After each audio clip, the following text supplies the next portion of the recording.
ఒక్కసారి కొమ్మూరి గోల్డ్ కి కాల్ చేయండి. తాకట్లో ఉన్న మీ బంగారాన్ని విడిపించి మార్కెట్ ప్రైస్ కి వాళ్ళు కొనుక్కుని మిగతా డబ్బులు మీకు ఇచ్చేస్తారు. విజయవాడలో ఇటీవల వెలుగు చూసిన ఉగ్రవాద సంబంధిత కార్యకలాపాల కేసులో దర్యాప్తు సంస్థలు విస్తుపోయే నిజాలను బయటపెట్టాయి.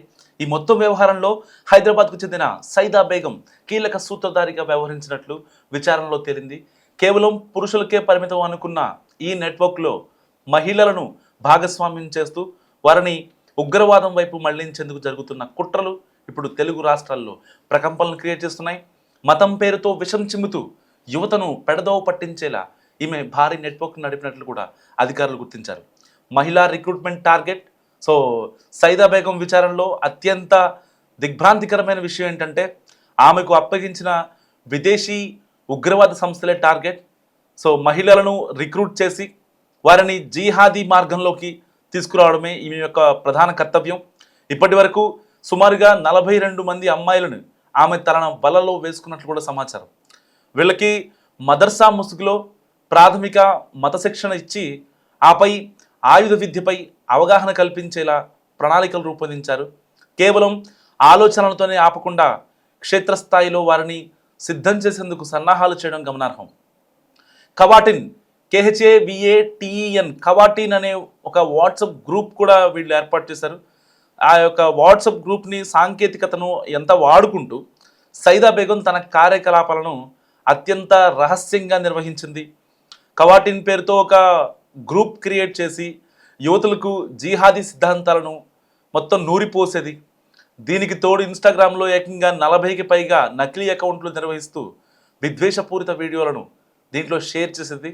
Osama bin Laden, Zakir Naik వంటి వ్యక్తుల ప్రసంగాలతో యువతను ఆకర్షించడం ఈమె స్టైల్. దర్యాప్తులో భాగంగా ఈమె మొబైల్ నుంచి భారీ సంఖ్యలో ఉగ్రవాద సాహిత్యానికి సంబంధించిన PDF ఫైళ్లను అధికారులు స్వాధీనం చేసుకున్నారు. ఈ ముఠా కేవలం ఆన్లైన్ ప్రచారానికే పరిమితం కాలేదు. మతపరమైన బోధనలు పూర్తయిన తర్వాత ఎంపిక చేసిన మహిళలకు వెపన్ ట్రైనింగ్ కూడా ఇవ్వాలని పై స్థాయి నుంచి ఆదేశాలు వచ్చాయి. యువతను ఉగ్రవాద బాట పట్టించి దేశ విచ్ఛిన్నకర శక్తులకు అనుకూలంగా మార్చేందుకు పెద్ద ఎత్తున నిధులు కూడా అందించినట్లు సమాచారం. సో సకాలంలో అధికారులు అప్రమత్తమై సైదా బేగంను అదుపులోకి తీసుకోవడంతో ఒక పెద్ద విధ్వంసకర కుట్ర ముందే భగ్నమైందని చెప్తున్నారు. మరి విజయవాడ కేంద్రంగా సాగిన ఈ చీకటి దందా సామాజిక మాధ్యమాల్లో పొంచి ఉన్న ప్రమాదాలను మరోసారి గుర్తుచేస్తుంది. అమాయక యువతను లక్ష్యంగా చేసుకొని విదేశీ శక్తులు ఇలాంటి స్లీపర్ సెల్స్ ద్వారా దేశంలో అలజడి సృష్టించాలని చూస్తున్నాయి.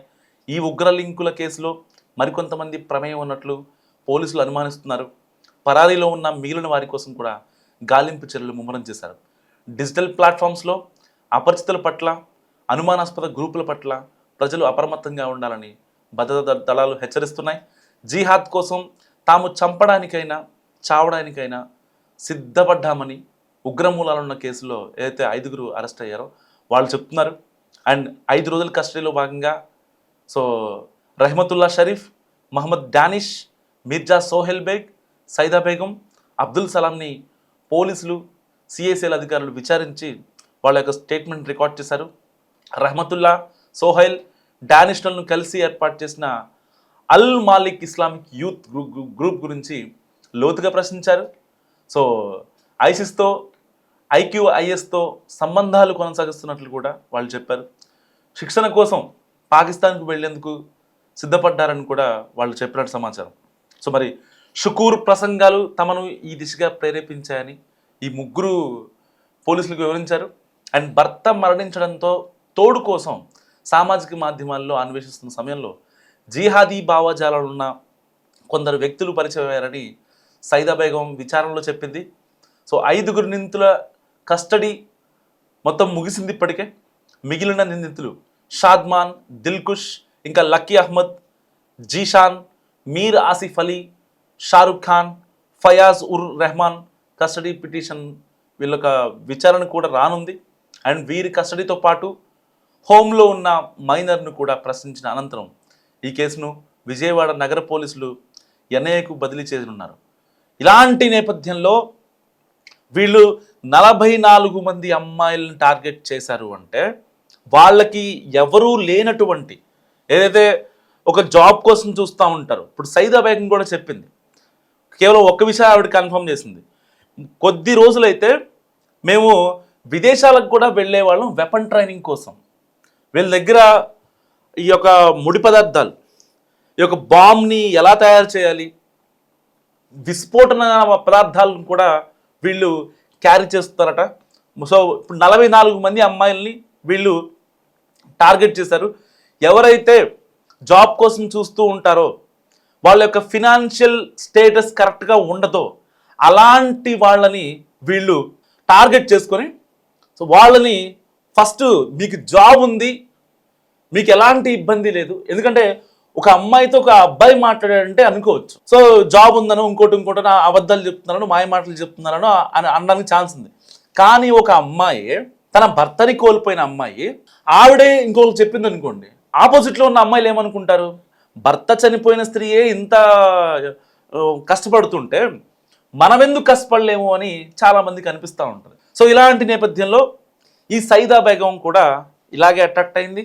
ఉంటాయి కదా ఆన్లైన్లో అవి ఇవి. సో అప్పుడు ఎవరో ఇద్దరు పరిచయం అయ్యారట. ఆ ఇద్దరి పరిచయం కాస్త ప్రేమగా మారింది.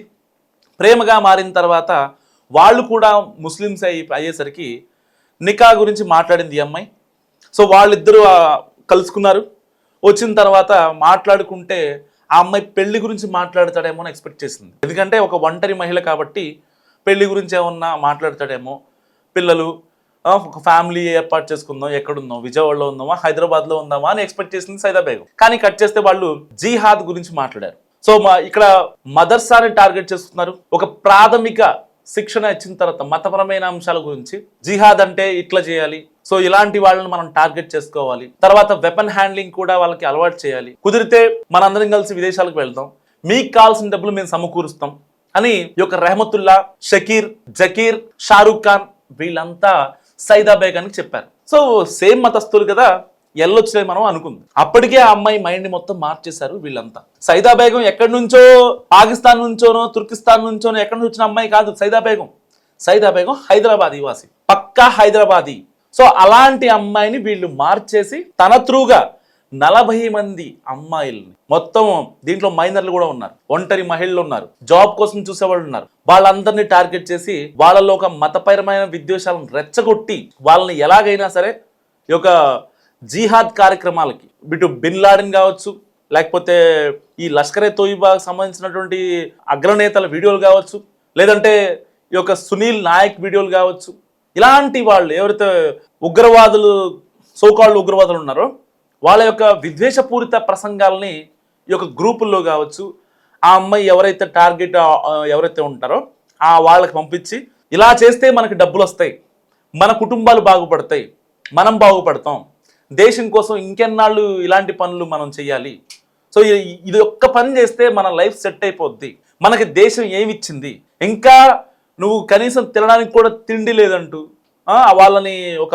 ఇన్ఫ్లుయెన్స్ చేసేస్తారనమాట వీళ్ళు. సో ఫస్ట్ వాళ్ళని ఇస్లామిక్ భావజాలానికి సంబంధించినటువంటి ఆ మతపరమైన విద్వేషాలను రెచ్చగొట్టి, సపోజ్ వాళ్ళు హిందువులు అనుకోండి, హిందూ మీకు ఏమిచ్చింది, దేవుడు దేవుడు అంటారు, మీ ఫ్యామిలీ ఏమైంది ఇప్పుడు, సో మీ వాళ్ళు చనిపోయారు, ఇప్పుడు నువ్వు ఒక్కదానే మిగిలివు, నువ్వు క్రిస్టియానిటీకి వెళ్తే ఏంటి, లేకపోతే ముస్లింలకు వస్తే ఏంటి, ఇటు క్రిస్టియానిటీలో ఉన్న వాళ్ళని కూడా అంతే లాగుతారు, నువ్వు హిందూగా అయితే ఏంటి, ముస్లిం అయితే ఏంటి, ముస్లిం అయితే నీకు డబ్బులు వస్తాయి, నువ్వు చేయాలనుకున్నవి, నువ్వు అనుభవించాలనుకున్నవి, సో ఇవన్నీ ఈజీగా మనం చేసుకోవచ్చు అని ఈ అమ్మాయి సైదా బేగం వాళ్ళందరికీ ప్రాపర్ ట్రైనింగ్ ఇచ్చి, కవాటిన్ పేరుతో ఒక వాట్సాప్ గ్రూప్ క్రియేట్ చేసి దాదాపుగా 44 మంది అమ్మాయిల్ని ట్రైన్ చేస్తుంది. సో వీళ్ళందరూ ఆ యొక్క విద్వేషపూరిత ప్రసంగాల్ని చూసి ఇన్ఫ్లుయెన్స్ అయ్యి, ఎట్టి పరిస్థితుల్లో వాళ్ళు చచ్చిపోవడానికైనా ఎవరైనా చంపడానికైనా వాళ్ళు సిద్ధం. సరిగ్గా ఇదంతా జరిగింది in the span of 6 months, 6 నెలల్లో ఈ యొక్క ప్రాసెస్ని మొత్తాన్ని కంప్లీట్ చేసింది సైదా బేగం. సైదా బేగం మరొకసారి గుర్తుపెట్టుకోండి, సైదా బేగం లాంటి వాళ్ళు చాలామంది తెలుగు రాష్ట్రాల్లో ఉన్నారు. Not only Telugu states, Jammu కాశ్మీర్లో ఉన్నారు, పంజాబ్లో ఉన్నారు, ఢిల్లీలో ఉన్నారు. సో మీకు ఎవరైనా అవకాశం ఇస్తాం, డబ్బులు సంపాదించుకోవచ్చు అని ఫేక్ కాల్స్ ఎవరైనా చేస్తే చాలా జాగ్రత్తగా ఉండండి. పర్టికులర్గా అమ్మాయిలు అండ్ అబ్బాయిలు కూడా. అమ్మాయి ఫోన్ చేసింది, డబ్బులు వస్తాయంటుంది, నీట్గా మాట్లాడుతుంది అని సొల్లు కార్చుకుని వెళ్తే మాత్రం మీ పని అయిపోయినట్టే.